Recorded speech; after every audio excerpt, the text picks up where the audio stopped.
Hola, muy buenos días y bienvenidos a EPG Patsala de Español. Estamos en el módulo 14 del paper 11 que se titula Juan Ramón Jiménez. Yo me llamo María Teresa Miramón y soy profesora visitante de la Universidad Jawaharlal Nehru en Nueva Delhi. El objetivo de este módulo es tener una breve idea sobre la vida de Juan Ramón Jiménez, destacar los rasgos más sobresalientes de su obra y su estilo de escritura. También vamos a echar un vistazo a algunas de sus obras más célebres. Sobre los datos biográficos de Juan Ramón Jiménez. Juan Ramón Jiménez Mantecón nació el 23 de diciembre de 1881 en Moguer, Huelva. Era el tercero de los hijos. Pertenecía a una familia acomodada. Su padre, Víctor Jiménez, se dedicaba con éxito al comercio de vino. En 1893 estudió bachillerato en el Colegio San Luis Gonzaga de los jesuitas en el pueblo de Santa María. Al obtener el título de bachiller, se trasladó a Sevilla en 1896 para estudiar pintura. Según los deseos de su padre, fue obligado a comenzar la carrera de Derecho en la Universidad de Sevilla, pero la abandonó en 1899. Frecuentaba la biblioteca del Ateneo Sevillano. Hizo amigos como Daniel Vázquez Díaz y también conoció a otros poetas como Manuel Reina o Enrique Redel. En esta época abandonó la pintura para dedicarse solamente a la poesía. Escribió sus primeros trabajos en prosa y verso.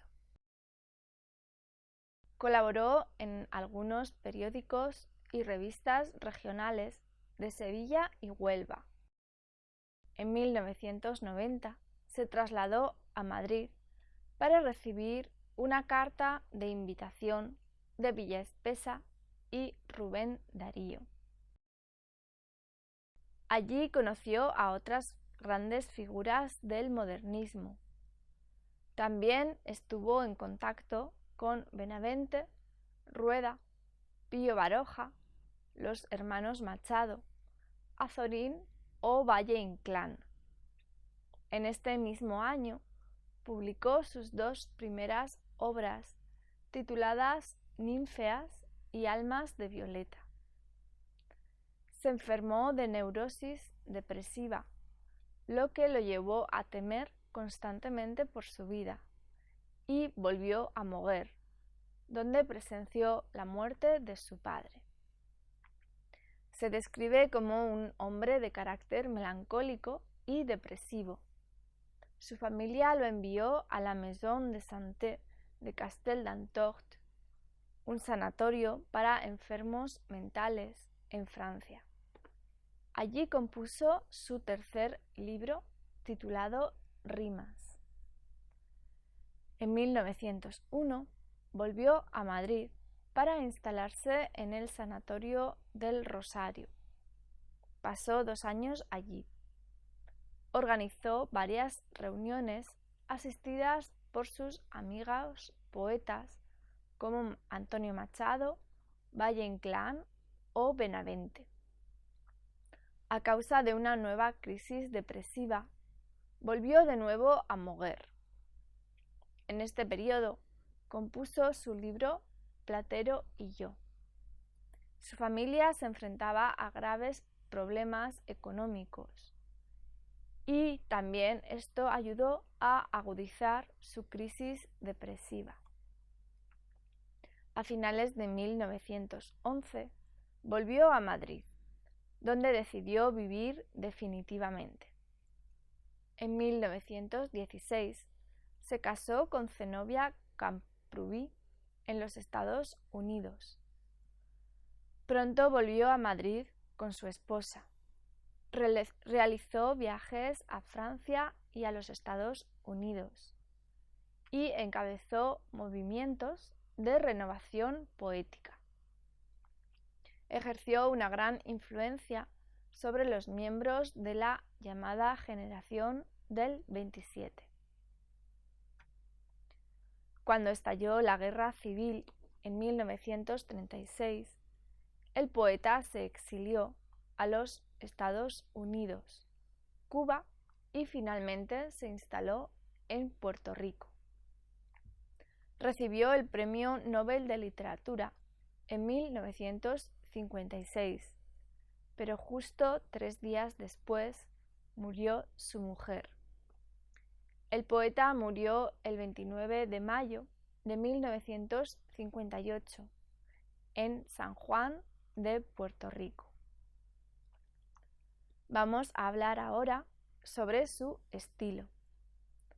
Juan Ramón Jiménez ha producido una obra muy extensa, sobre todo la obra poética en prosa y en verso. La voz de este poeta, caracterizada por la metamorfosis, evoluciona a lo largo de los años y al mismo tiempo gana en agilidad.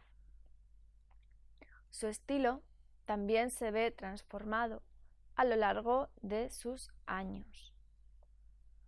Aunque su obra se define por una sucesión de estilos, cuenta con una fluida continuidad. Así, el poeta vuelve una y otra vez a los mismos motivos y formas para reelaborarlos, donde sus obras tempranas siguen la corriente del modernismo, las anteriores tienden hacia las tendencias nuevas.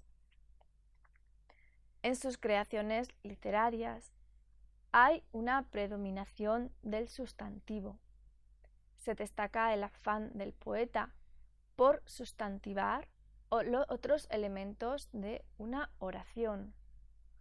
Abunda la apariencia de infinitivos, las formas temporales y abstractas del verbo como sustantivos.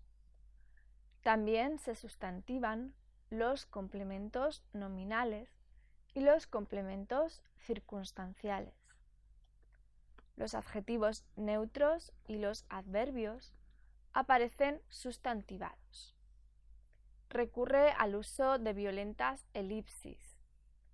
Es evidente una tendencia a la abstracción. La abundancia de los sustantivos contrasta con la carencia de adjetivos. Su poesía gira en torno a la búsqueda de la realidad eterna y esencial de las cosas. Sus versos transmiten el sentimiento de una honda soledad. El poeta se encontró desprendido de la vida pública. Se caracteriza por una aguda hiperestesia. Es evidente su melancolía. Los tonos transmiten un dolor agudo y punzante.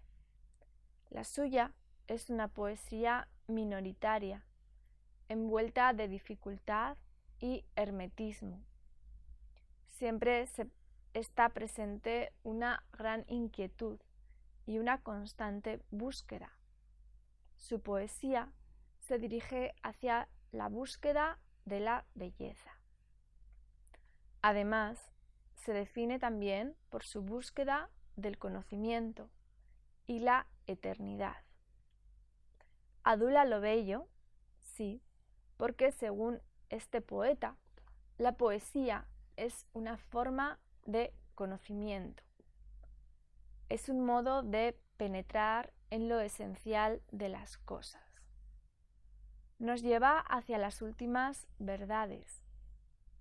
Además de esta sed de belleza y de eternidad, es muy evidente su ansia por encontrar la verdad.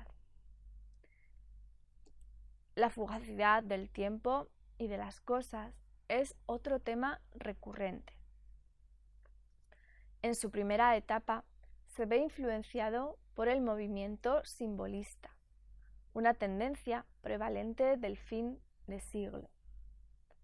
Hay un predominio de los recursos expresivos y motivos pertenecientes a esta estética. Muestra gran interés por el subconsciente y utiliza la sinestesia. La segunda etapa ve la predominación de lo simbólico, sin dejar del todo los rasgos de la corriente simbolista.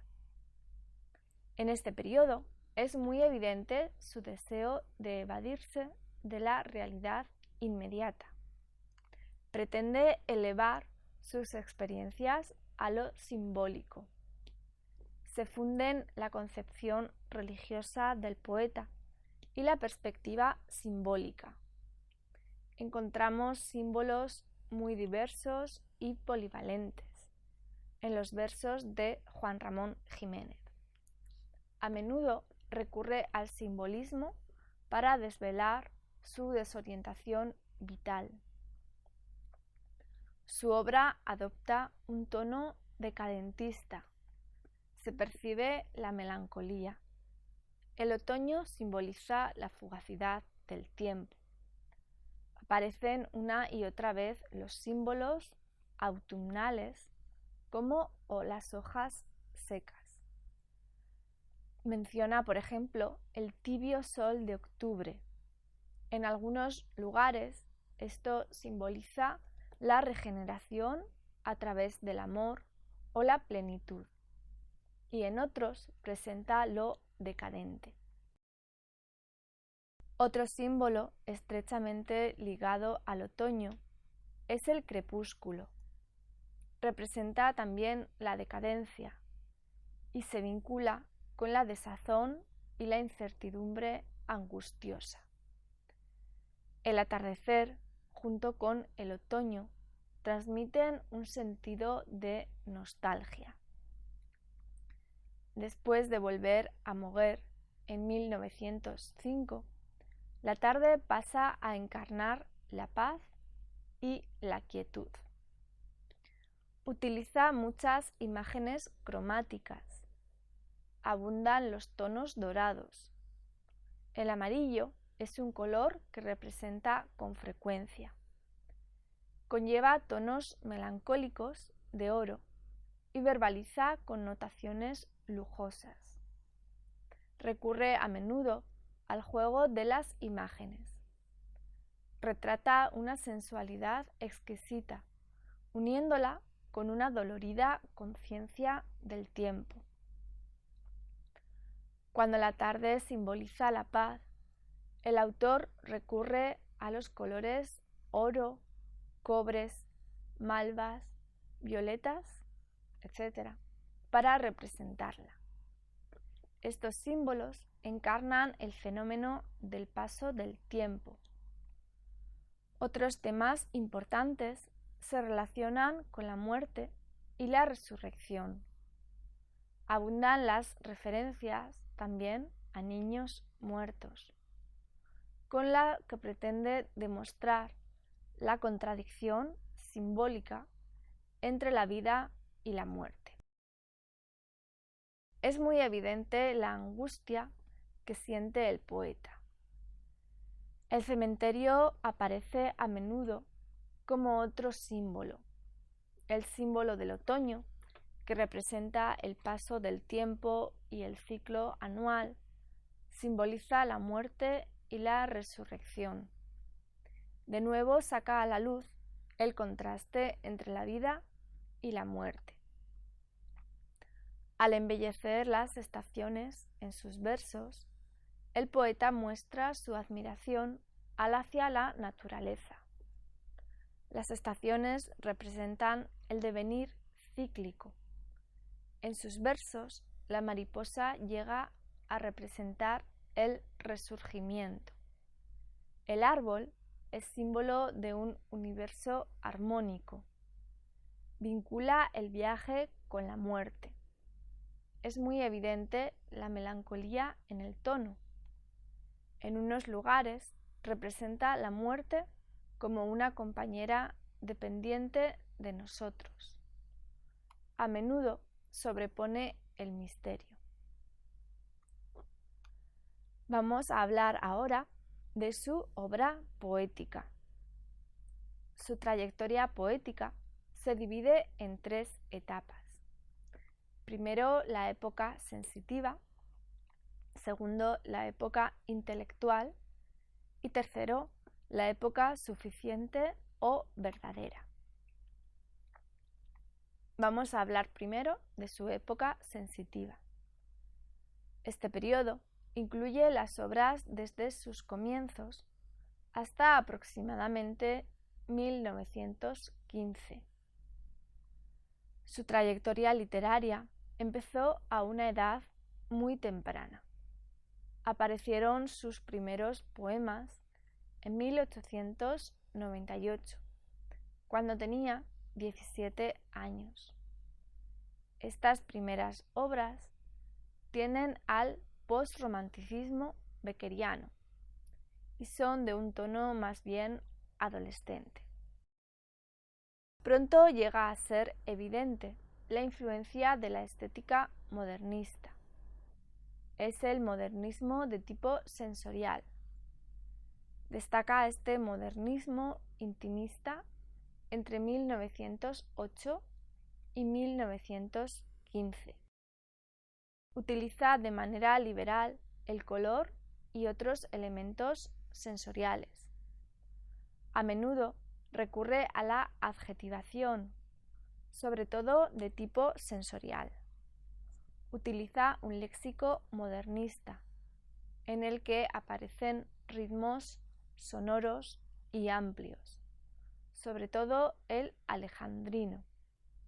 Refleja la confesión sentimental. Por ejemplo, en su libro Arias tristes, aparecido en 1903. El poemario contiene 76 textos y se divide en 3 secciones. Cuenta de una forma sencilla la forma en que el poeta representa las emociones de un modo transparente. Hay cierta unidad formal y una unidad de tono. Aparecen acentos beckerianos. El neorromanticismo va junto con los aspectos modernistas. Además, cuenta con un intimismo simbolista. Recurre a los versos de octosílabos y asonantes, y se percibe una suave musicalidad. El lenguaje es sin adornos, y el paso del tiempo y la muerte son temas centrales. Transmite el sentimiento de la soledad, al igual que el de la melancolía, sobre todo del yo poético. Es muy evidente su tristeza. Una atmósfera envolvente hace sentir su presencia. Recurre a una forma melodiosa. Muchos de los poemas se ligan con el tiempo que el poeta pasó en el manicomio borbolés. Se basan en el temor de volver al retiro materno. Otro tema fundamental es el deseo de unirse con la naturaleza. El valle simboliza esta fusión e incita a un abandono intivital. Repito. E incita un abandono antivital. El tono predominante es de nostalgia. El poeta desea un mundo imposible en que se puede renunciar a la propia identidad.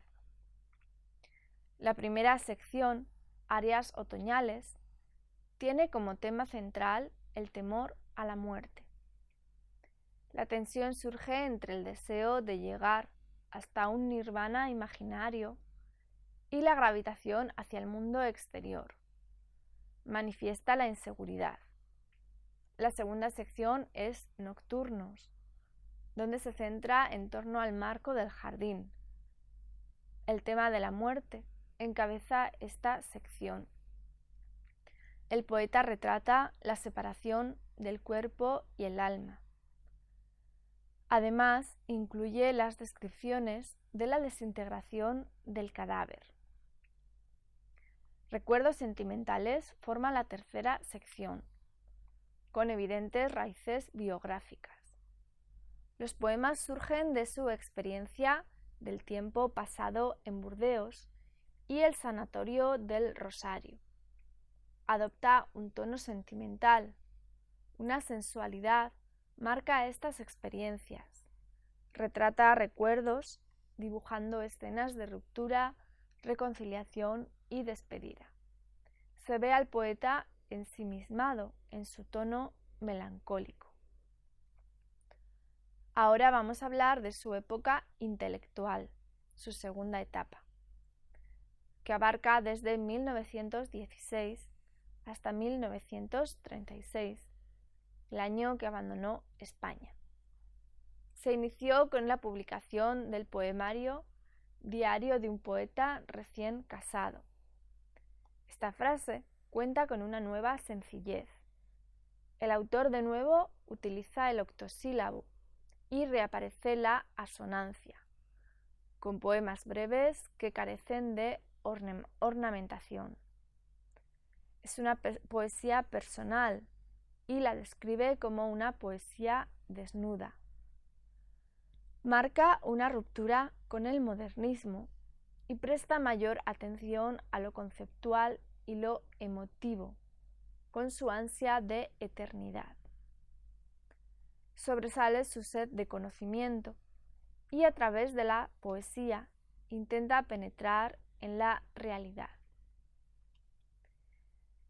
Vamos a analizar brevemente Diario de un poeta recién casado, de 1916.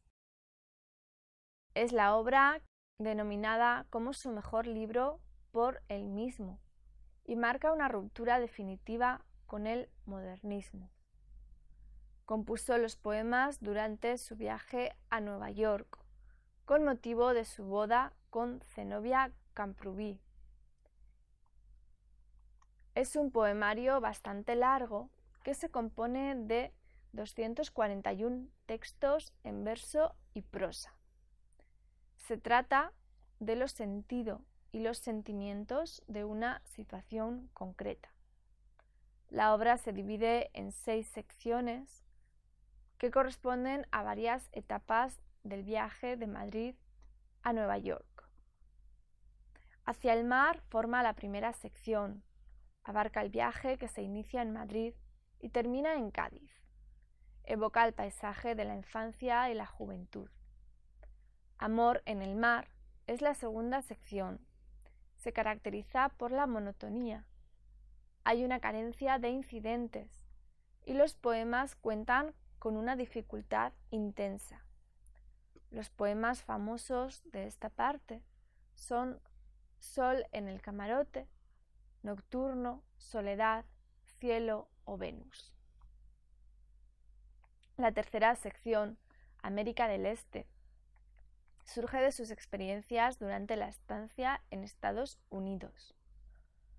Uno de los temas centrales trata de los amores del poeta recién casado y otro eje central es la animadversión que la vida norteamericana inspira al poeta. Adopta una postura defensiva al enfrentar el mundo exterior. Cuando se trata de sus experiencias como hombre casado, es evidente su placidez. A veces tiende al humor ácido y adopta un tono insultante. Son presentes caricaturas animadas, donde retrata cuadros vivos. Algunos importantes son Serenata espiritual o Me siento azul. Mar de retorno es la cuarta sección. Vuelven a ser reflexiones sobre y con el mar, con evidentes rastros filosóficos. Además, incluye bromas conceptuosas. Recurre a la prosopopeya. La quinta sección es España y trata de poemas de reconciliación. El poeta vuelve a su tierra nativa. En la última sección, Recuerdos de América del Este escritos en España, fue compuesta en Madrid y en ellos adopta un tono sarcástico y provocativo. Otros libros importantes de esta fase son Eternidades, Piedra y Cielo, Poesía o Belleza. Sobre su última época. Esta etapa se inicia en 1936 y dura hasta la muerte del poeta. Esta etapa corresponde con el exilio del poeta en América. El poeta se ve cada vez más ensimismado y recurre al verso libre. El lenguaje es profundo y se caracteriza por su hermetismo. Un poemario importante de esta etapa es Dios deseado y deseante, de 1948-49. Este poemario se compone de 57 poemas. Se divide en 3 secciones: Mar abajo, La ciudad y Mar arriba. Estos poemas surgen del viaje del poeta a Argentina en el 48. El eje temático gira en torno a Dios. Este Dios encarna la conciencia personal de la hermosura. Emana del yo poético. Estos poemas surgen del narcisismo del poeta. Abundan los neologismos caprichosos.